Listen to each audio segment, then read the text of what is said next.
You're watching DX Recaps, the place where we break down movies fast, clear, and spoiler-packed. Whether you missed it, forgot it, or just want a quick refresh, we've got you covered. Let's get into the story. In a peaceful area of the Danvers region in Ukraine, Mykola lives with his pregnant wife, Nastya.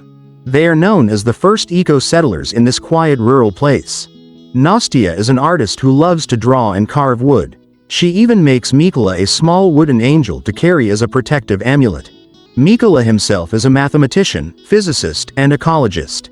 He teaches at the local school, which he rides to every day on his bicycle. Outside their home, they have a peace sign known as the Paw of the White Raven, symbolizing an old legend about a raven that pitied humans and brought them fresh water and food, losing its white feathers in the process.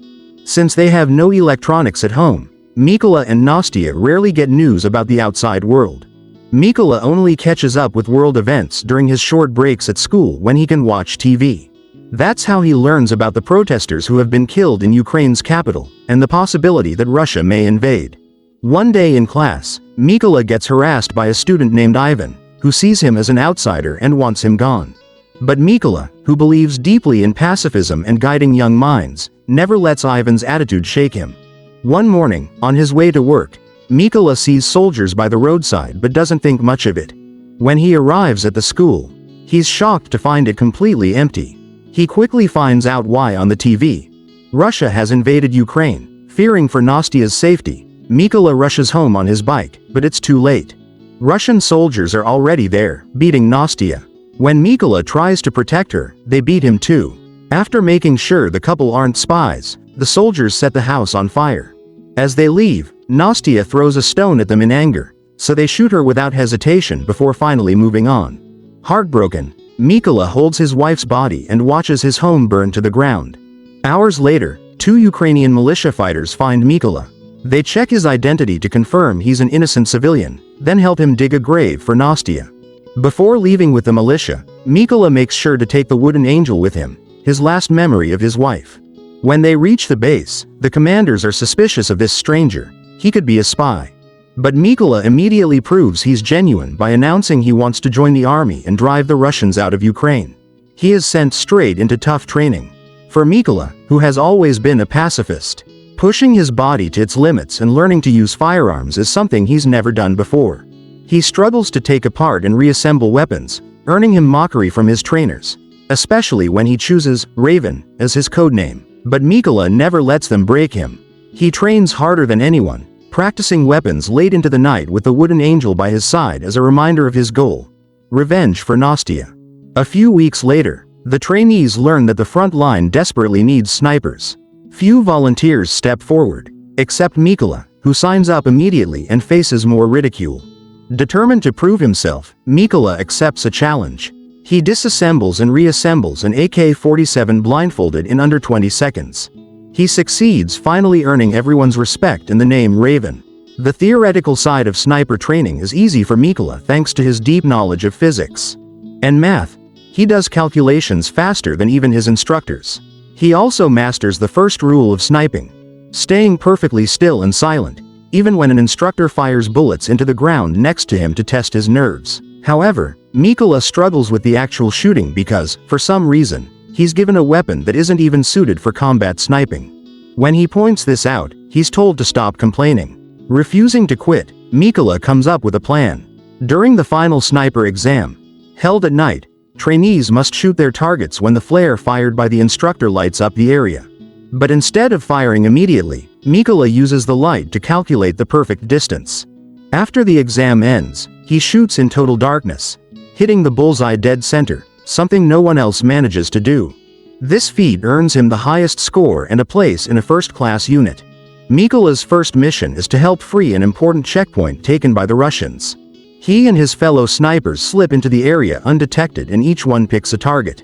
Just as they're about to fire, a civilian car appears. Russian soldiers force the two civilians out, take their passports, and refuse to return them when the couple asks to leave. When the man protests, the soldiers attack him violently. Seeing this, Mykola's team launches a quick, precise assault, shooting down every Russian soldier, including the one who tries to use the civilian woman as a shield. After the mission ends, Mykola's team raises the Ukrainian flag over the checkpoint, reclaiming it for their side. When they return to base, Mykola learns that his fellow new recruits have gone out on a different mission, so he uses this short break to visit his old school. Standing in the empty, dusty classrooms, he feels a wave of emotion, remembering his peaceful life before the war. The next day, when the other team comes back, Mykola receives devastating news. One of his close friends has been killed by an enemy sniper. This loss only adds to Mykola's burning need for revenge. On their next mission, Mykola's unit hides explosives in trees, covering them with leaves, then lies in the grass waiting for the enemy to arrive. When Russian soldiers appear in the forest as expected, Mykola hesitates. He spots something unbelievable. Ivan, his old student who once bullied him, is now marching with the Russian army. Mykola freezes, but when the captain orders him to act, he snaps out of it and triggers the detonator, blowing up the enemy squad, killing Ivan too. When Mykola explains what happened, the captain simply tells him that Ivan made his choice. Later, during a break, Mykola and the captain share a moment of connection. The captain shows Mykola a photo of his family and says he and his wife agreed not to tell their daughters about his real job, so they believe he's just away on a business trip. In return, Mykola shows him the wooden angel, explaining it represents his own family and the life he's fighting for.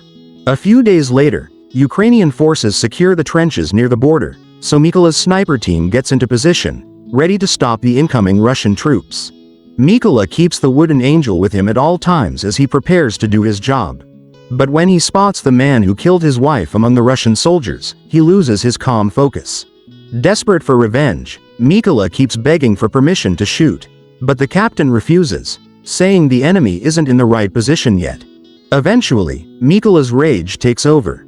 He ignores orders and shoots anyway, hitting his wife's killer, but he also gives away their hidden position.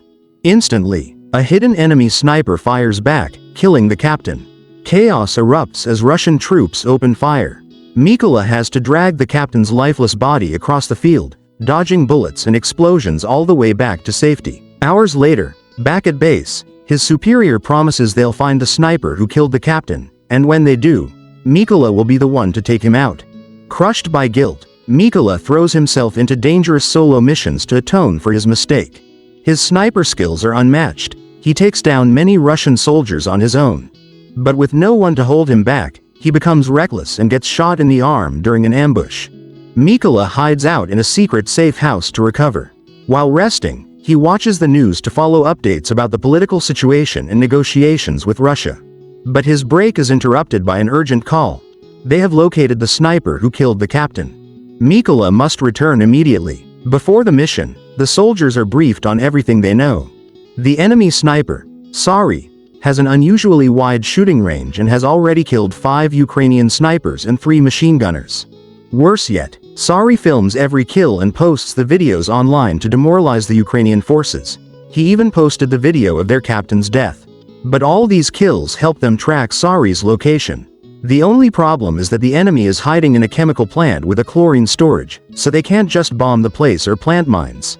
Instead, their plan is for the Ukrainian snipers to eliminate the enemy guards so Mykola can slip inside and confront Sari face to face.